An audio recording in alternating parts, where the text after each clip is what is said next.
Good evening and welcome to the Pompey Politics Podcast. I'm Ian Tiny Morris. And I'm Simon Sansbury.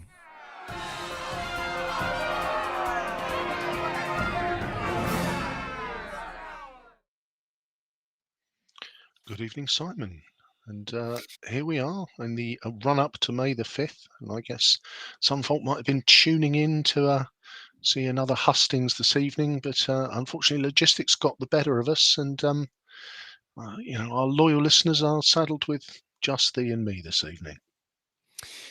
Yeah, they are indeed. Despite our best attempts, unfortunately, we couldn't schedule a hustings for this evening. And indeed, our valiant efforts, where we thought we'd actually been able to schedule an E&C hustings for the 29th, that fell on its backside within 24 hours of us announcing the date. So scheduling snafus aside, that's why we're taking a slight detour. On the day, ironically, that one country's leader asks his country whether they will support him or not, or whether they have any future. Just one over the channel. We're here to kind of discuss perhaps a little bit of our leader's future, more the process than the is he guilty or not, because I think probably anybody that's got an opinion on this has already made it one way or the other. Just to clarify, so we do have two hustings still to come. On the 26th, we have the hustings in Baffins. Baffins, yep. In good old Baffins. So we've got the hustings there.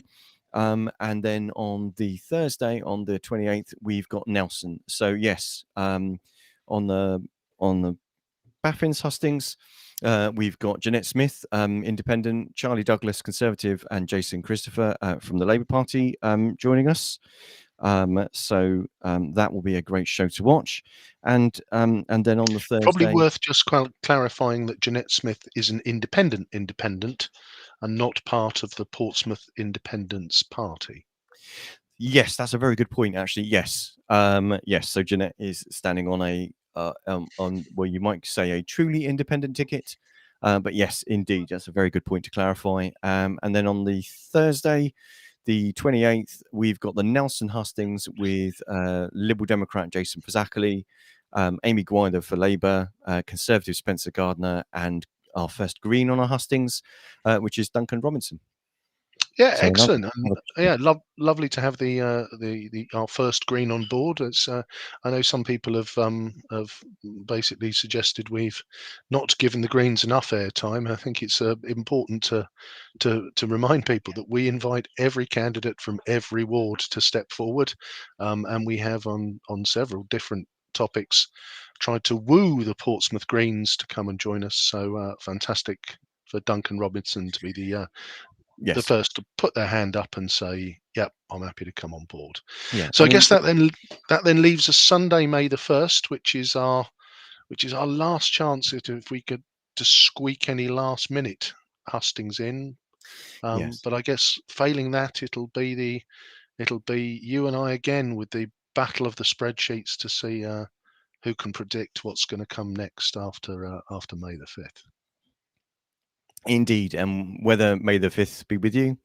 Indeed, yeah, we will see what our predictions are, and then the Sunday after the elections actually take place and the results have been declared.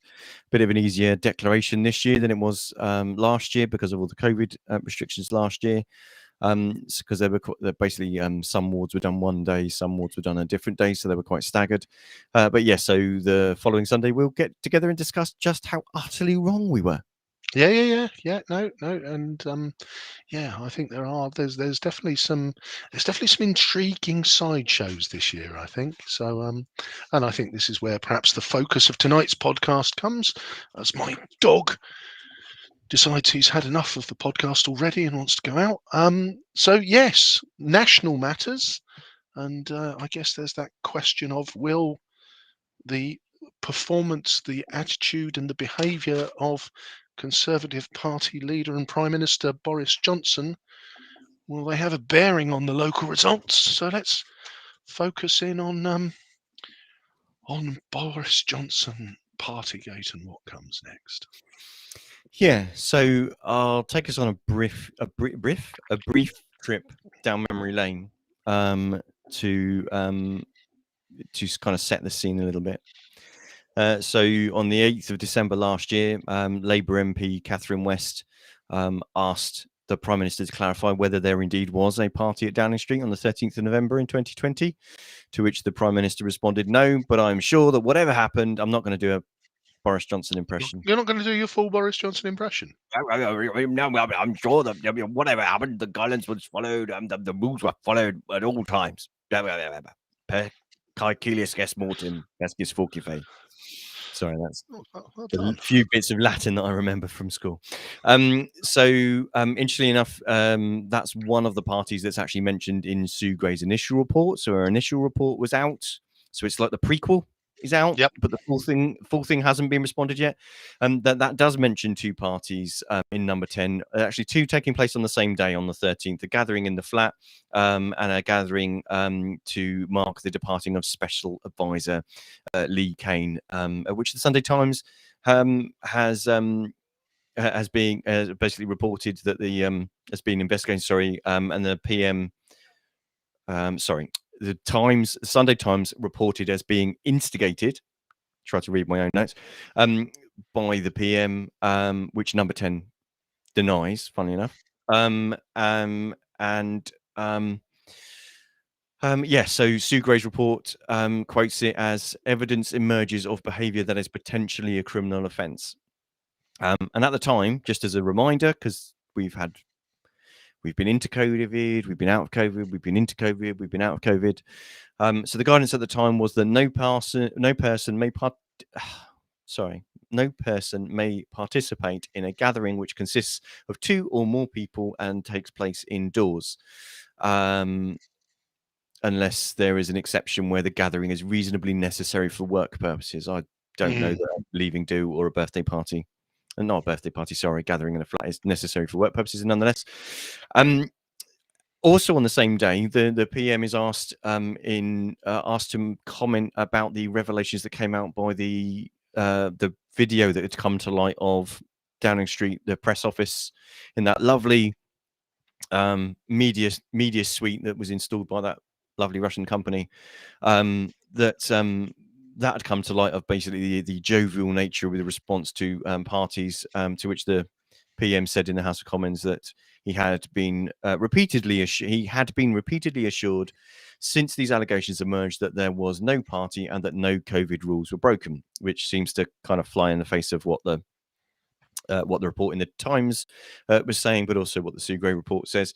But nonetheless, so the Sue Gray's initial report describes an event taking place on December the 18th, a gathering in number 10 Downing Street ahead of the Christmas break. And the BBC had reported that it had been told that several dozen people had enjoyed food, drink, and party games into the night. It's unclear if the PM attended, and the Met Police have not yet made it clear if any fines were issued for this event. And I think here's one of the first interesting pieces on trying to piece this all together forensically, isn't it?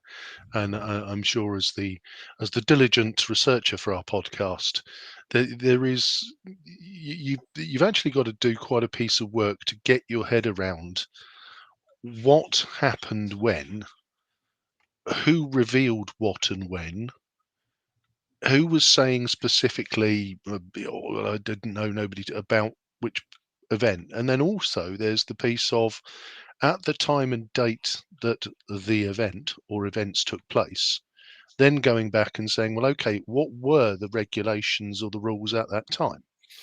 And you kind of, I think the Sue Gray report here for me is pivotal, because my guess would be that's what she was supposed to have done.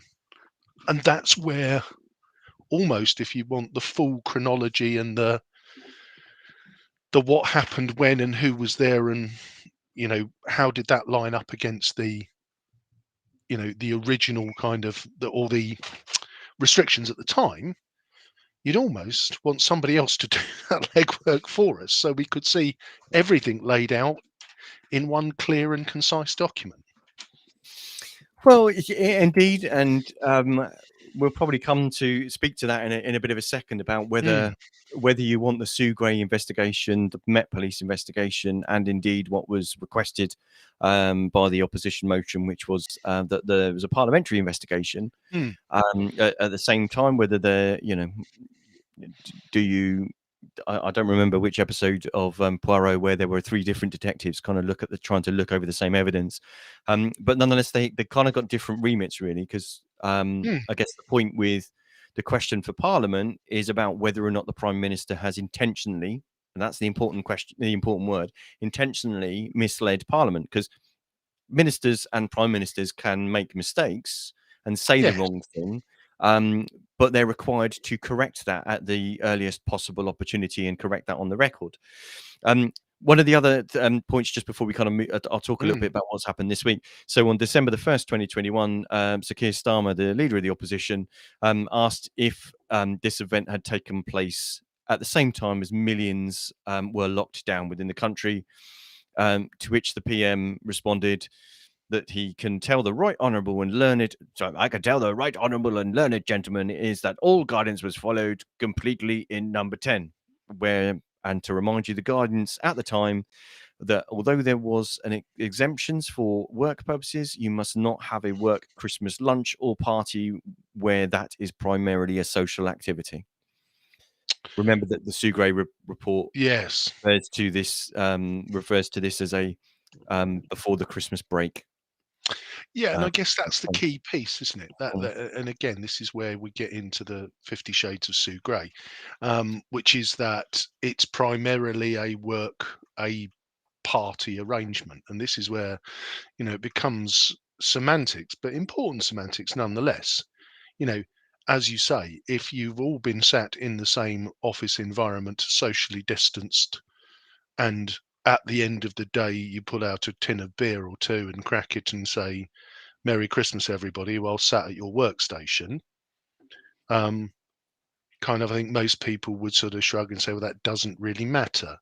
When somebody's bringing in a buffet and a suitcase full of Chardonnay and party games ensue, then I think under the definition of being principally a social activity, I think that line might have been crossed, mightn't it? But it kind of doesn't pass the letter of the law and it doesn't pass the spirit of the law test, does it? Yeah, Um, and I think that for me is there's two things that are important there. One is the spirit of the law, which is that, you know, are you doing your bit? And the second is the letter of the law. And I think in some of those activities which have been described actually fail on both counts, don't they? And I guess that's where, if we look at the Met issuing Boris with a fixed penalty notice, well, that's at that point it is you can't find somebody for breaking the spirit of the law, but you can find them and have fined them for breaking the letter of the law. yeah, and you might say that many spirits were broken, probably gin, vodka. Yeah, other Sorry, delicious rum-based yeah, cocktails are available. yeah, other high alcohol beverages are available. So just to kind of move us a bit closer to present day. So last week, the PM and Carrie, the PM's wife, and the Chancellor of Exchequer, Rishi Sunak, were fined by the Met Police for breaching lockdown rules and by attending a gathering celebrating his birthday in June in 2020. The And Met, I do worry for Rishi do where he's you? going to find the 50 quid from. He I will mean, struggle, bless him. I mean, if he puts like a GoFundMe on, or he does a GoFundMe or a Kickstarter or something, then I'm sure we can scratch together a couple of bob or two for him. yeah, Bless his little or heart. possibly a check issued from the Cayman Islands might do the same job. Yeah. Um, the Met Police are continuing to investigate 12 other events, two of which the PM is reported to have attended. And these all, so the birthday party thing took place during, so one of which took place during widespread restrictions. On the 20th of May, there was a bring your own booze garden party at number 10. And on the 19th of June was the PM's birthday party. And during full lockdown on the 13th of November, there was a leaving party for a special advisor. How many leaving parties for how many different special advisors do they need? They come and go, don't they? Mm. Is that because they're really good and they're getting hobbled by, getting nicked by other employers, or they're rubbish and they need to leave? The Privileges Committee will now investigate if the PM intentionally misled Parliament, and that's possibly going to be the hardest thing to prove, is the intention. It's possibly easier to say I was misinformed, and you'll note that that was one of his quotes earlier Mm. on. Was it, I've been reliably informed that no events took place, and if they did, even though they didn't take place, that all rules were followed. That's something he can say is third party information, right? He's not saying I'm absolutely certain that no things took place. So he's good at caveating his answers, isn't he? Bless him. It's like he's coming up with the excuses for Y- the homework again. But yeah, yes, with a but on this one. okay. And I think that's where this piece, and that's where I think he could end up in severe hot water, because if you look at the chronology of him standing up and saying I was reliably informed, I was blah blah blah, I I'm assured by people other than myself who told me not to worry, it was all good.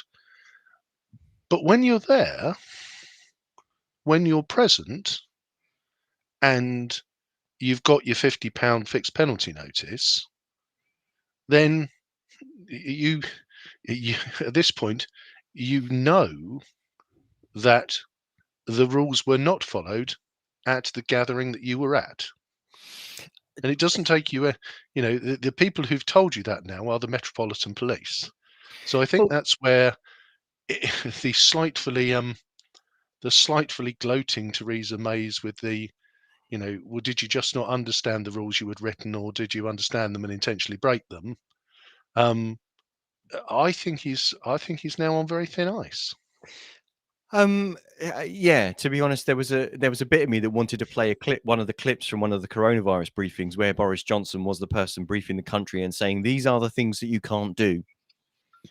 And it's almost the thing, was someone better tell this Boris Johnson that the Boris Johnson today doesn't know that that Boris Johnson was telling him that the Boris Johnson in June and in December couldn't do what the Boris Johnson in June and December did, but is Mm. now saying that he didn't know that he didn't do, but didn't happen, and maybe did, but he's sorry for it. Yeah, this is where we find ourselves, isn't it? Which is, Yeah.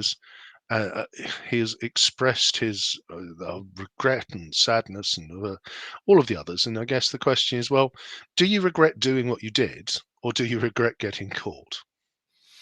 Um, Mm. that's a key question, really, isn't it? So, It was, yeah. So the government this week were going to try to actually raise an amendment to the motion calling for a parliamentary inquiry. Um, but it seems that the Conservative Party backbenchers had a word with the whips and basically said, "Look, this ain't working. It's not going to happen." So they withdrew their motion, I guess, supposedly because that's less embarrassing than actually losing the amendment that they tried to propose themselves. With the PM saying that he has absolutely nothing, frankly, to hide. well, and I actually think in our murky world of politics, and this is where, because we are slightly more anarchy than the average listener, Than the average I bear. I think this is the absolute fulcrum of where it's all. I think it potentially is all about to go wrong. So if we rewind back to our friend who had been done for lobbying, and Boris in his Borisian style said, right, chaps, one of our own's gone down. We've all got to rally behind him, and we're going to create this new thing where we'll have an investigation, and we'll just kick the whole can down the street. And in the end, he's jolly bloody good fellow, bloody good fellow. Wouldn't want to see him go down, so we'll just change the rules, and that'll see him right, eh? All together now. And the backbenchers looked at him and said, "Oh, bugger off." Well, so far but no further, Boris. You know, no, we're not going to save him. And so that attempt to change the rules was U-turned suddenly, and he went quietly into this good night, and Boris slunk back to his office, probably muttering about, and you kind of look at that and you think, well, all right, so you've lost a bit of, you might have lost the dressing room a little bit, and they weren't prepared to all collectively stick their necks out for your old mate who was a jolly good chap. But the key difference this time is he's gone, come on, folks, looks like I'm in the dunny here, and good old Boris, populist Boris, get Brexit done, 80-seat majority, red wall in the bin. Come on, chaps, you need to make sure that I don't end up looking a bit bad here, eh? All together, best foot forward. Well, what's the point in supporting a populist if they're no longer popular? Well, and this is the key piece, isn't it?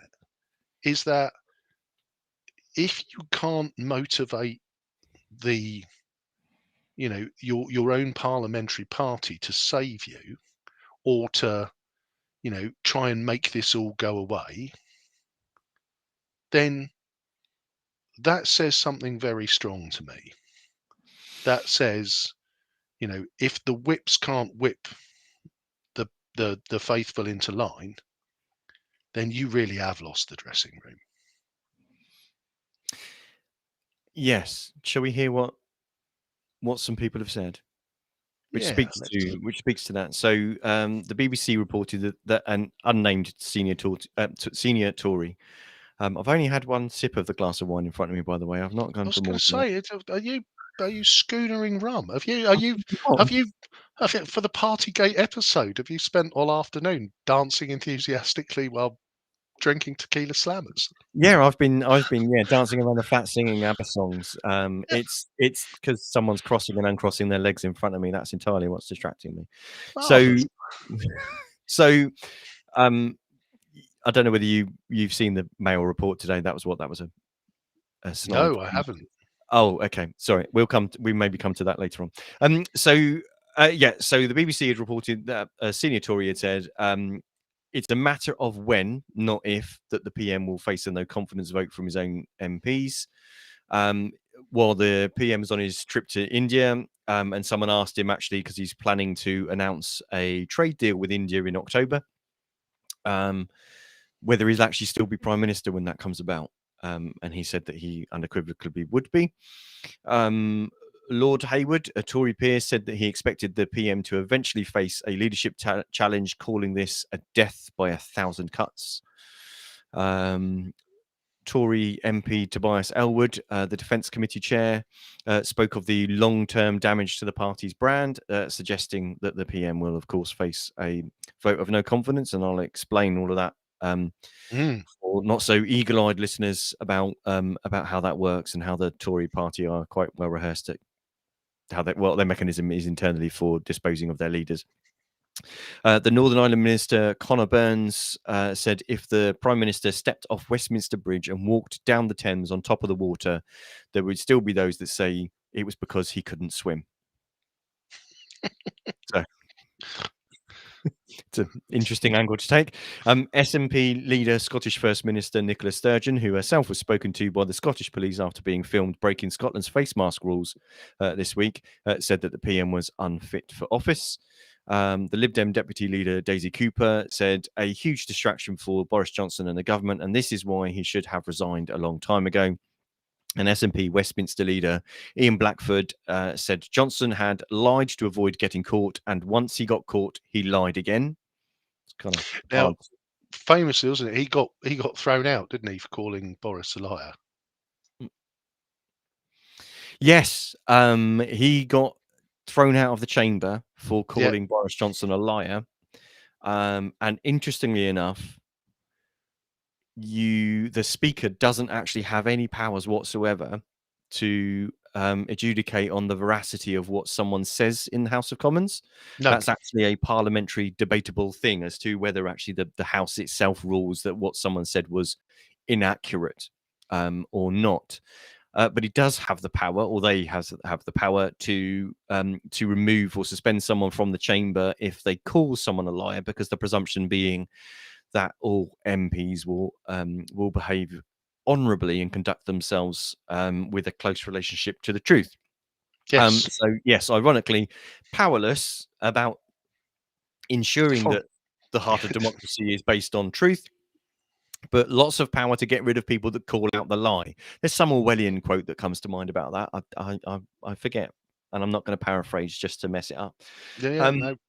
yes. So and Tory MP Steve Baker, great fan of Brexit, Mr. Baker, accused the PM of indulging in an orgy of adulation and a festival of bombast.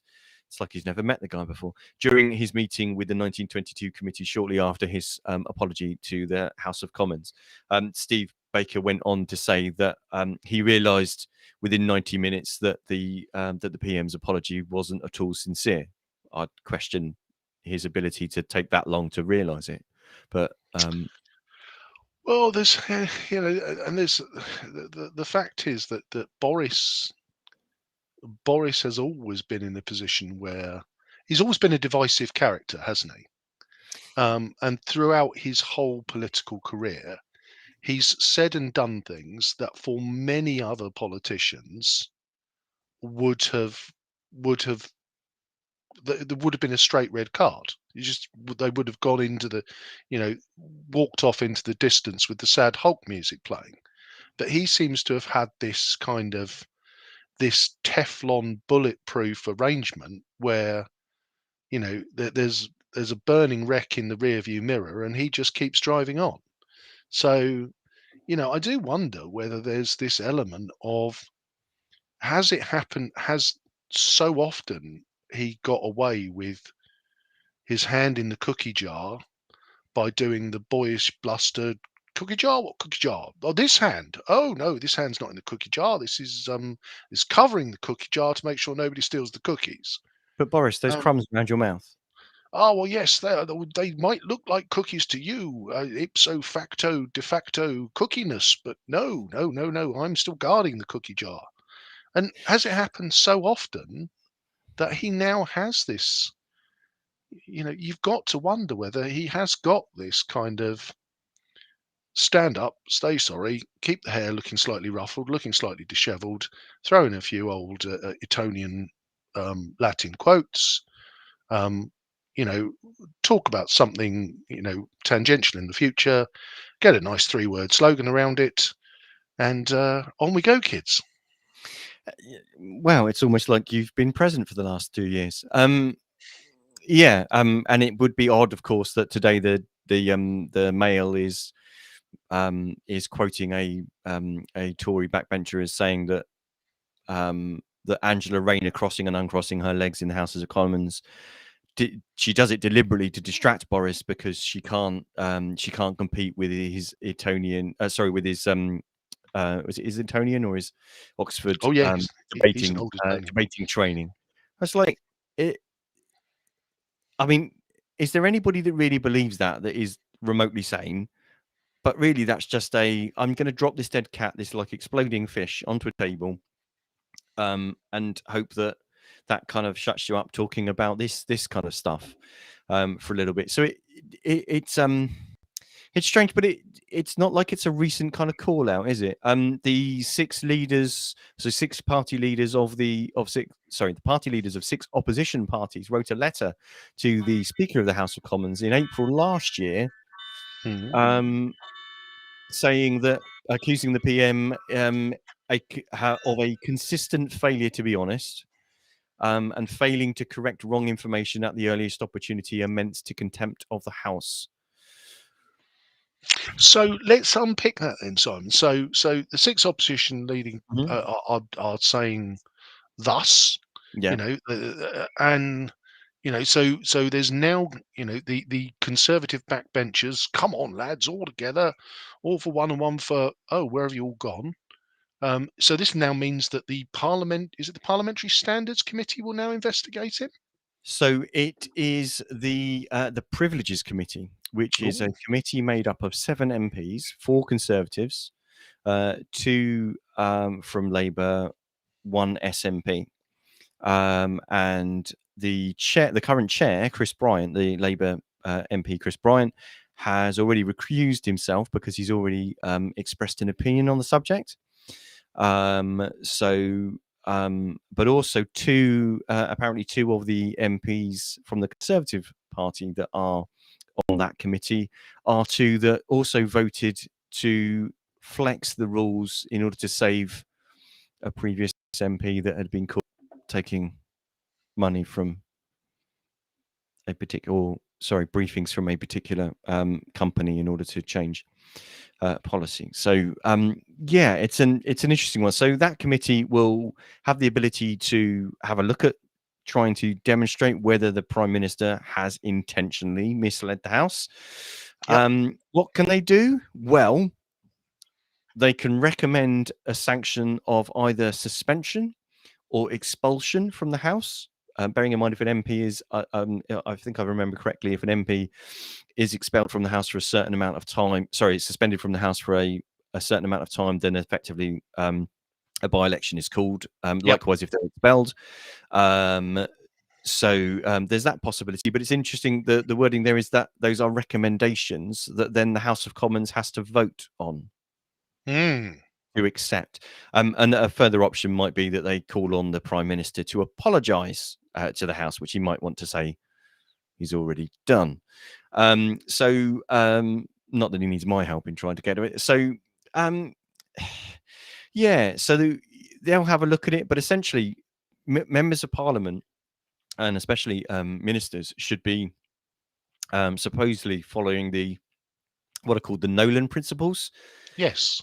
So there's a principle of 7 ideas that were put into place on the back of some work that was in 1995 that Nolan basically came up with. One being selflessness, so holders in public office should act solely in terms of the public interest. That they should. Sorry, I've lost my place in my notes. So Lord Nolan set these out 7 principles in 1995.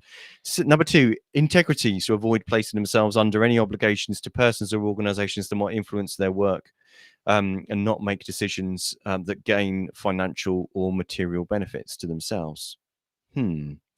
3, objectivity, so making impartial decisions. 4, accountability, submit themselves to scrutiny and be accountable to the public for actions and decisions.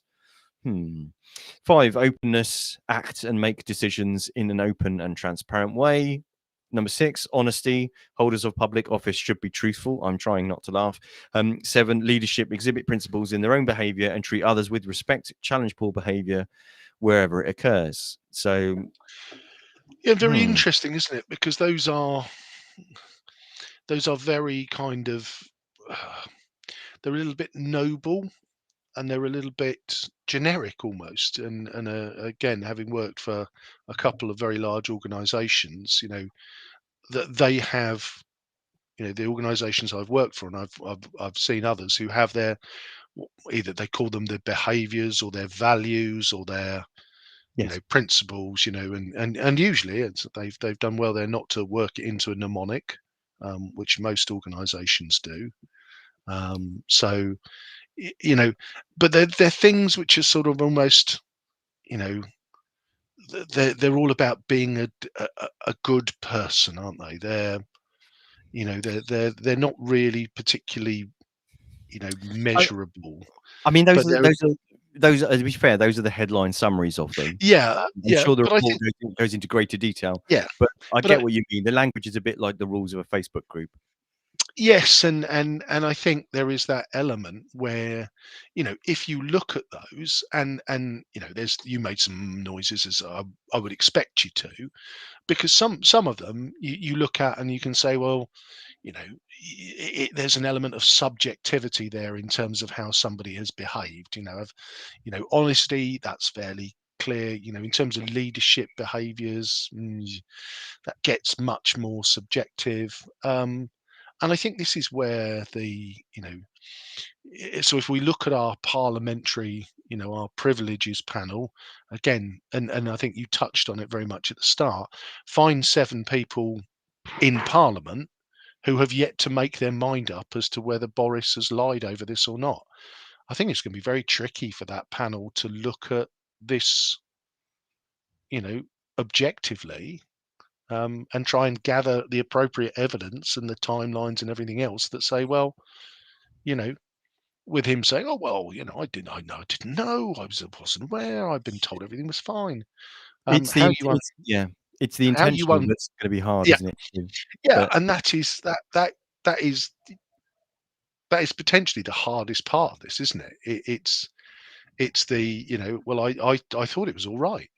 And I think he touched on that again when, he was doing his sorry for the gathering in his flat, which was, he kind of sort of intimated that I almost still don't believe that a few of my work colleagues popping in for 10 minutes breached the rules. Um, Even though having been told, oh yes, it did breach the rules, and here's a fine for the fact to prove it. So, yeah, I think this is where it's that. So, what happens next for Boris? If they are, if they recommend his suspension or his exclusion, I think that's going to be very difficult because, as you've touched on, it's that well, prove that he intended to mislead Parliament. I yeah, don't know how much black and white you can, if there's an email somewhere that somebody's got in a drawer that comes from an advisor that says, "Look, Governor, we know this is, this might pop out. It's going to be iffy as a box of frogs, but if you just keep saying no rules were broken, then we'll probably be fine. Wink, smiley face." Um, then that might do for him. But yeah, I mean, yeah, it's got to be something like that that is very clear, that says, yeah, it was made clear to you this was not right, and you stood in front of the house and said, no, no, no, definitely don't worry about it. I know it's not wrong. but Dominic Cummings has been quite quiet recently, hasn't he? Well, and they're in, and this is where for me, and I will go a little bit on this one, which is that this has been very carefully orchestrated, hasn't it? It has all the hallmarks of somebody who had a desk drawer full of evidence and would put a piece into the media, let it run for a couple of weeks, let it die down for a few days, and then put another piece of information in the public, and it would all flare up again. And this sort of fire has been kind of burning continuously from, I think, the 8th, as you said, the 8th of December. So the question is whether somebody whoever is orchestrating this, um, has the coup de grace and has the means to get that into the hands of this panel that will do for Boris. Yeah, so, and it's worth mentioning just before, I thought probably the next thing to talk about would be about what the Backbench 1922 committee is and how that works. But before I did that, I just wanted to mention that the ministerial code. So these are a set of codes by which ministers and therefore the prime minister are meant to conduct Yep, themselves. Funny enough, being truthful and honest to Parliament, being pretty much a given that you'd expect you'd hope. them to be operating in that way. Um, they also are not laws. No, So though they are down to interpretation, and I guess who decides what the sanction is if someone breaks the ministerial code? and this is I think what we're seeing with our MPs, isn't it? And it is, again, with so many things that have come out in the past. Um, you know, I remember the story of inappropriate tweets to an intern. Well, if that happened to you or I in our place of work and that got reported, HR would look at that. There's a disciplinary procedure, and based on the level of egregiousness, we fit somewhere in that arrangement. If we probably did it, if that wasn't enough, we'd end up getting sacked. But it The seems thing, that for ministers there is this, out of MPs in the disciplinary framework is all very ethereal and is all very unenforceable, for want of a well, better term. well, aside from the weirdness of the things that we've already discussed, MPs don't work for Parliament. They don't work for the government. They actually work for their constituents. Their Yes, constituents are the people that employed them, and essentially, it's only their constituents that can sack them. So so there's a kind of a broader piece there, but the bit I wanted to return to was that the person who interprets what the sanctions would be for someone breaching the ministerial code, by the oh way, is the yes. Prime Minister. I knew you So were going to go there. so there's a convention that if a minister is found to have misinformed Parliament or a select committee, like Amber Rudd did, that they fall on their sword and they resign. When Priti Patel last year was found to have breached the ministerial code and bullied a work colleague, Boris Johnson basically said, she said, sorry, it's fine. So I'll paraphrase a little bit, but it's just He's kind of not a like a man baptism. swimming in integrity, is he?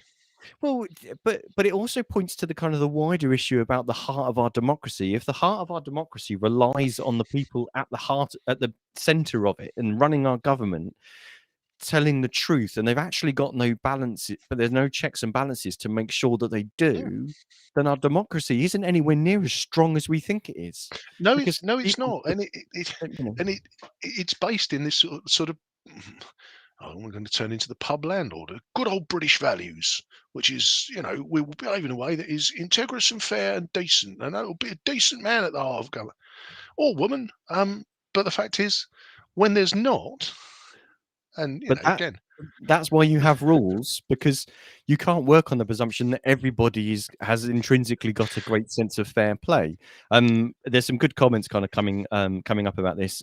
Elliot, who's the Green candidate in St Thomas, who had also been ready to do a hustings if someone else had decided that they were going to be up for it. So thank you for joining us, Elliot. So he's saying that this discussion sets a strong case for a written constitution, written in stone. I think it means metaphorically, not like, yep, actually carved. Expectations of office holders that be held fully accountable on enforceable in some way too. Yes, we already have a means of accountability, but it's clearly complex and outdated. Yeah, absolutely. mm, These mechanisms that I'm describing, they are just worked on the premise that everybody's a good chap. Wouldn't yeah, possibly stand there and lie. Absolutely unheard of, yeah, old bean. we wouldn't have that sort of fellow in the Yeah, party, yeah, let yeah. alone at the heart of Yes, government. good grief. Yeah, That sort of thing wouldn't happen. and So and yeah, joking aside, it is, again, I've spoken over the last several weeks with as part of the work we're doing with the hustings, with many of our conservative councillors who and many Conservative Party members who we have all metaphorically got our heads in our hands. Possibly we're of a certain age and of a certain, which is that we still believe that you know, the person that wears our rosette should be a decent fellow, and that's non-gender specific, but they just shouldn't be. They just shouldn't be Boris. It's as simple as that. So well, there is that element of you're right. The Constitution is, or the sort of whole rules are based in decency. But there's part of us that's there's quite a movement within the conservative minded group of people who still absolutely believe that actually should be enough. um, and and that works all the time, that everybody's operating to the same playbook and playing by the same rules. But Correct. when someone isn't, Yep. you have a massive problem, because Yeah. everyone else is just standing there saying, "Well, they couldn't possibly do that. No, they couldn't possibly do that." And and and unfortunately, this person is in this position because they've had lots of support from lots of people, and the way for them to get for those people that essentially, because Boris Johnson's electorate, if you like, as the prime minister, as the leader of the Conservative Party, is the MPs in the Conservative MPs in Parliament. So the 1922 committee, which Yep. which basically is there to, because they're a backbench committee, they're able to say things that don't necessarily have to toe the line that the front bench have to. But essentially, they're there to, and their chair is Sir Graham Brady. And if they receive letters of expressing no confidence or lack of support in the current prime minister from 15% of the parliamentary party, so in this case, that would be 54 MPs. If they get to 54, and they're very secretive, obviously, quite clearly about how many letters they may or may not already have had, then if it gets to that magic number of 54, then a leadership, then a vote of no confidence takes place, which the leader has to win by more than 50% of the vote, in which case the argument about the leadership is quelled and they cannot be challenged for a year. If they lose that vote, as Theresa May did, Theresa May won her vote. I beg your pardon. Oh, I've temporarily lost Ian, so I'm going to continue explaining this. So Theresa May, in 2018, won her vote 200 to 117, but the last Conservative Prime Minister to lose, the last Conservative leader to lose such a vote was Ian Duncan Smith, who lost that 75 to 90 in 2003. So who knows whether those letters will be arriving on Sir Graham Brady's doormat, whether he'll be furiously in need of buying a new letter opener in order to open all of those. It is obviously a secret, and we'll only know when we get to that point. Welcome back, Ian. I've just finished explaining the 1922 and when it was last used, the vote of no confidence, and Theresa May actually saw it down, and when it was last lost. Marvelous. So yes, the 1922 committee, and it is the it is the only way really, or the most effective way that we will move Boris on. And I think the key piece is going to be it will be. If I was the person who opened the mail for the 1922 committee, I'd be keeping my index finger, pretty well supple and in good shape for the post for the incoming mail on May the 6th, because I think that will be the acid test. As Yeah, you highlighted earlier, Boris is a populist, and an incredible populist in terms of, when you look at the last general election result and the destruction of the Red Wall, you have the choice between a hardline socialist and a Latin muttering old Etonian, and you put that to the working class Midlands and the those northern towns. If you looked at that a couple of years earlier and said, well, that's going to be their choice, anybody who suggested the old blustery Etonian public schoolboy figure was going to win those seats, they would have put you in a jacket with the straps at the back, wouldn't they? Well, they would, but that's why it was such an artful and obviously politically successful thing to do, to paint the whole situation about the state of the country in 2019, not about left and right, but about listening to you and not, about I will get it done and not, about you've been ignored, and although we've been in power for 9 of the last, for the last 9 years, you've been ignored, but we're going to listen. We will listen to you. And it was being able to sell that and it not be that kind of left right, but then actually make the the leader of the opposition so politically toxic. Yep. Was at the end of the day, it was obviously a very successful electoral strategy. But the number of U-turns that this government has, it does more donuts around than the boy racers that do donuts around the car park at the IBM down the road. But that's because they all float policies out on the media to see whether people like them or not, and then just retract them if they're not popular. That's not policy making. That's an opinion poll. That's what you do if you want to figure out what ice cream to have for dinner. That's not how you run a country. No, but I think this is where and this is where we get to, isn't it? Is that the populism of Boris was enormously successful in winning the 2019 election. Yeah, indeed. And there is an element of, what his message was: Labour isn't listening. You voted overwhelmingly to leave. You voted overwhelmingly, that you felt that being part of the EU, you know, was part of the reason that you are now, feeling isolated, underinvested. You need to be leveled up. We hear that, and therefore lend us your vote. And the fact was that people took that message, and we could. There's a whole other show just in that monologue on its own for us to unpick. Yeah, I'm But sitting here I'm shaking at my yeah, desk no, trying to think. no, no, I Let's know, not I talk about get, the B word, I the get B word, that. not the B word. Yeah, but the fact is that based on that narrative, Mm, um, he won seats that the Conservatives had never won before. indeed. But there is that element now of actually, the maverick, the loose cannon nature of Boris. Um, it, it was was it a case of it was useful for a time and a season? And to your point, the Conservative Party has always been prepared to look at their leaders and say, You're actually, do done. you know what? Your your time is up.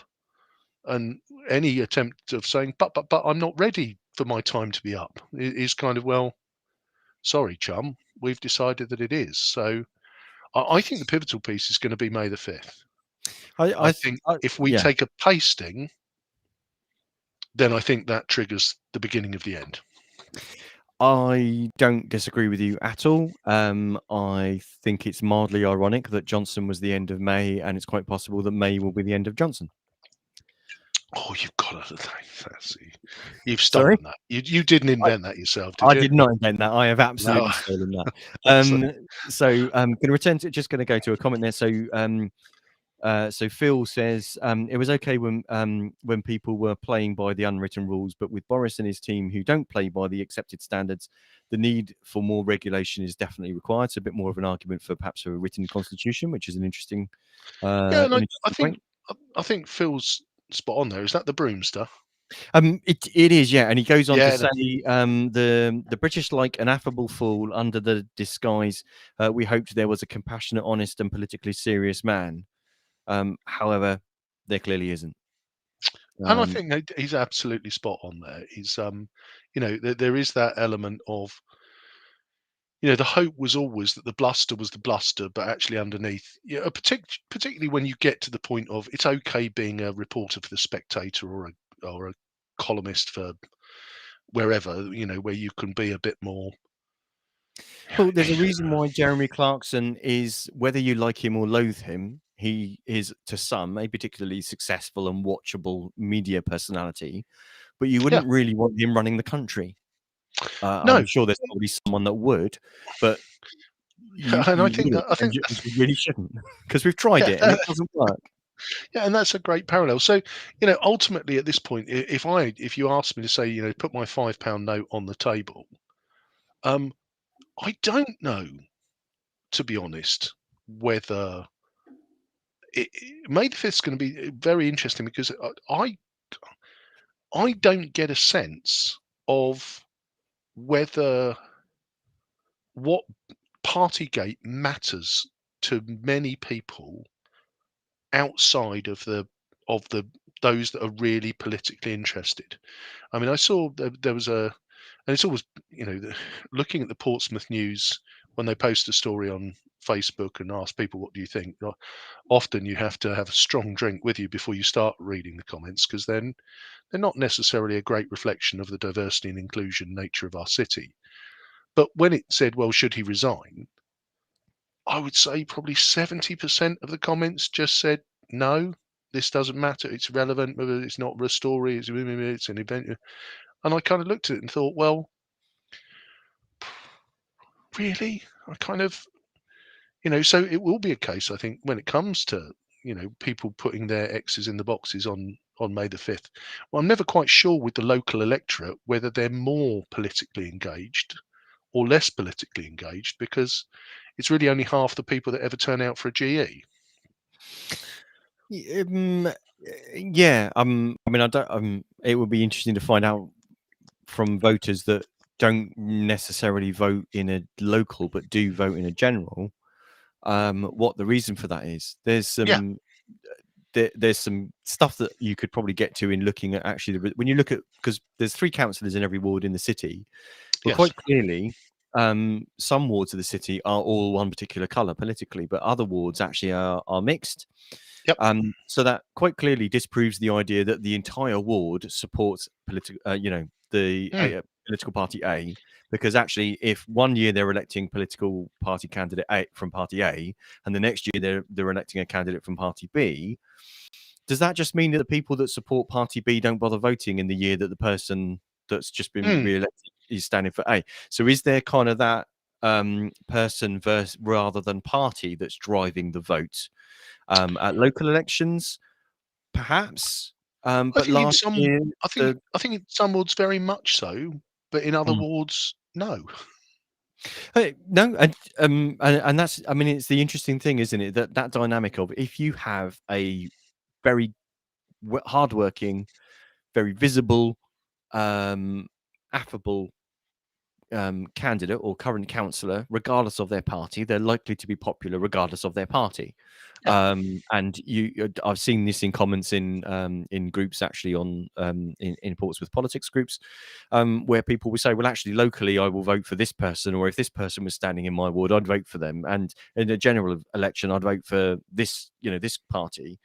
And actually, on all 3 occasions, they were actually listing different political parties, and it just goes to show, actually, it's probably the people that only ever vote for one party are actually the abnormal ones. Yeah, Maybe the and centre I, ground is people that flex their vote a little bit depending on who the person is and what the situations are. I mean, in my lifetime, I've voted for all 4 of the larger UK political parties. oh, that's Um, interesting. in I mean, there's one that I will never vote for ever again now, but You can't I've say voted, that as a, you can't say that as a Lib Dem member. why? Oh, it's not the Lib Dems. And no, you stirrer. So, no, I'm very sorry. There's no surprise to anybody else. Oh, I could never see myself being in a situation where I would be happy to vote Conservative ever again. There's no way I can ever see myself doing that. When I voted for them in the past, many, many years ago, that was a completely different party to the one that I see now. And I can't see me ever forgetting or forgiving them for that, if I'm really, really honest. But that's just me as a voter.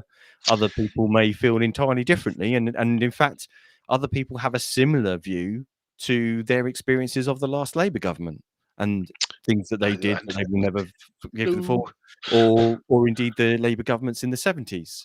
yep, no, no. That we, I voted for Mr. Tony Blair. At the these time. things can only get better. Yeah, absolutely. So, yeah, cool Britannia, all the above. So yeah, I think if we look at it, that's kind of, I mean, it's Portsmouth in a microcosm, isn't it? Mm. Labour won a landslide in the south. Um, the Conservatives won an absolute landslide in the north, but the Lib Dems have more councillors than any other party. So, it's going to Like, be key. it- I think as we that's look at, is that not Sorry, true? the Conservatives are the largest party Oh, on we still Portsmouth got City one more. Council. Oh, I thought we were. Is it I one or thought we were. 2? But only one effectively, because the Lord Mayor is a Conservative Yes. councillor. Yeah. So, No, but it, yeah, so that's not entirely, but it is weird that in generals, the city is these days is basically blue in the north, red in the south, and both of those MPs are very, very strong and very, very comfortable in their majorities. They yep. both increased their majorities at the last general election. But when it comes to local council, we've got the Conservatives now in a position where they're going to struggle to form a majority administration to get to 22 councillors, and they haven't got any friends on the council that would likely to be, likely to support them and put them into administration. So Hmm. essentially, they can count as much as anybody. They must be kind of staring down the barrel of quite a few years of being an opposition party in the council, even in situations like currently, where they actually have the largest number of councillors. Yeah, no, and it's something we'll definitely pick up on next Sunday, which is that, again, is the perpetuation of Portsmouth, no overall control, Lib Dems, oi, Labour, leg up, cheers, chump, we win again. So we'll work through that dynamic. If we just close in on Boris, so come on then, if we're sat here in, let's say 3 weeks' time, where's Boris? On a beach somewhere. Do you think the 1922 would have done for him? Yeah, I think if the locals go the way I think they're likely to go, bearing in mind last year the country they were I mean, not be funny, in some wards in the city in Drayton and Farnington they were weighing the votes rather than bothering to count. They were obviously counting them, but essentially it was Yes. like 63%. No electoral malpractice took place, just to clarify that. This year it's not going to be that situation. This year it is a very, very different situation. And if the country was voting Conservative quite happily last year because of the vaccine rollout, this year not got that. You Cost think of we're in living, bother? Boris Johnson dissembling about whether or not he did, not got his eyes on the job, because and I think things are going to be tough, and the government will of course say the party of government always does poorly at local elections, and it's not really a reflection on what the country thinks about us. It's just really a normal thing that they basically give us a bit of a kicking during the middle of our term, and that's kind of how they deal with it. But I don't know. I Is mean, I've got a hope it, and a dream, it, but I've is also Rishi got getting ready for basically a pre-election giveaway? Quite probably. Is almost certainly, but Yeah. I wonder whether Rishi's brand has been damaged by his wife's rather rather So, shameful tax practices. yeah. So But who if you does want that help? my, I don't think that helped. But So but in that terms helps of mean that there isn't someone that's an heir apparent to replace Johnson. So no, but his if I'm part if of Johnson's defence is, well, who's going to replace me then? You can't get rid well, of me. You can't get rid of well, me. Who else is there? and There is. it's interesting because I think if you speak to Conservatives that don't rate Johnson, and you offered them Rishi in exchange, they'd kind of shrug gallically and say, "No, you're all right. We'll stay as we are," But there we are. because So that's where we're at. In terms of, I've got a feeling that it's going to go. I think it's going to get no clearer. I think we won't have a great May the 5th, but I don't think we'll get massacred. And I think without the massacre, then the decision as to whether you pull the plug on Johnson, I think, is in the balance as to whether the rest of the MPs, whether they choose to stick or twist. So the interesting thing is, because he can't be challenged again after fighting off the challenge, he can't be challenged again for a year. For the opposition, is it a better thing that he gets challenged immediately after the locals, wins the challenge, and therefore stays as the leader Yep. in the run up to the next general election? That is their best hope in terms of that continuation of stumbling embarrassment. So on that And there we note, go. On the stumbling embarrassment note, exactly, you've been listening to the Pompey Politics Podcast. I've been Ian Tiny Morris. and I've been Simon Sainsbury. And don't forget to join us in the Tuesday, week on Thursday. Tuesday for the Baffins hustings at 6:27 Tuesday, and on Thursday for the Nelson hustings 6:27, and then we're back again on the 1st to tell you what we think is going to happen on the 5th, and then on the 8th we'll come back and discover how wrong we were. So join us for our next episode. Thanks very much.